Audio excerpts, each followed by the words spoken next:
A college football coach getting fired in an airport parking lot. That's right. USC didn't care how they fired Lane Kiffin. They just wanted him gone. Years later, the scars remain. When you get fired, it's as bad as it gets. I remember taking my kids bowling and not bowling because I could feel the people looking at me as like, oh, there's the fired loser head coach. It's the first time I'd ever been fired. We were at the lowest moment, my wife and I, our family. I'm gonna be a head coach for the next 30 years of my life and everything's great. Next thing you know, you're not a head coach anymore. It's very humbling. You can be at the top of it one day and at the bottom of it the next. When you get fired in coaching, you find out really right away that maybe you don't have as many friends as you thought you did have. Bill O'Brien, Lane Kiffin, Michael Locksley, Steve Sarkisian, and Butch Jones have all been head coaches and have all been on the wrong side of a pink slip. But they have something else in common, a lifeline from the GOAT, Alabama's Nick Saban. I like two types of people. I like people who are young and have a chance to be really good, like Kirby or Will Muschamp. Jimbo was a young guy. And then I like guys that have a lot of experience, that have a track record of being able to do something extremely well. I couldn't get anything. No one would talk to me. He said, hey, come out. I didn't have anything to do. Come out, just kind of check out what we do. I'm sitting there going, I'm the fired USC coach. Why is Nick Saban even asking me anything? Lane Kiffin loves to take big shots down the field. There it is. Shot taken. You've had an issue. You got fired. Go there. You're washed of all of it. I felt people viewing me different and all this because he's getting the Nick Saban stamp. I think he sees beyond the firing of individual coaches and digs into the coach, the scheme, the developer of talent.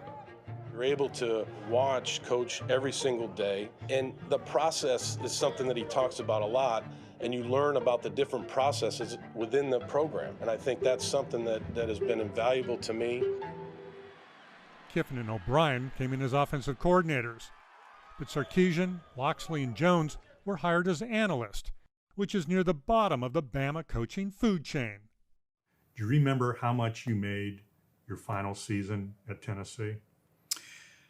$4 million. Do you know how much you got paid your first year at Alabama as an analyst?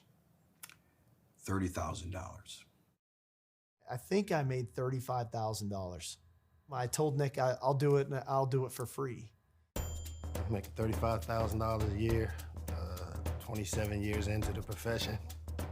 The staff room, we're in the outfield. It's affectionately called the outfield. The infield is the big table where the full-time assistant coaches sit and the head coach. It's like Thanksgiving at the kids' table. You know, you get humbled quick. They usually assign the outfield a lot of these terrible jobs. And one of the terrible jobs is to take the little kids over to the swimming pool doing camp.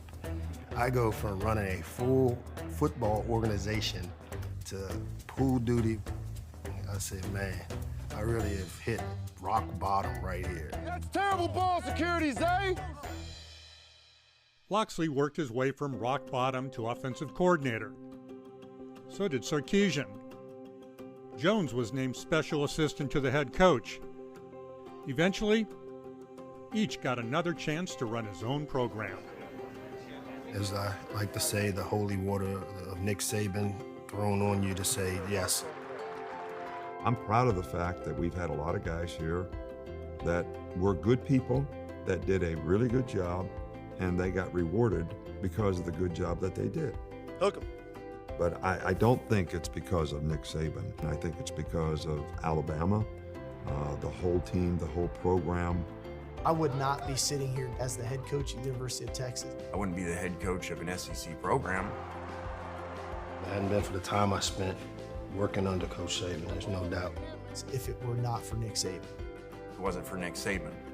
And I owe everything to him.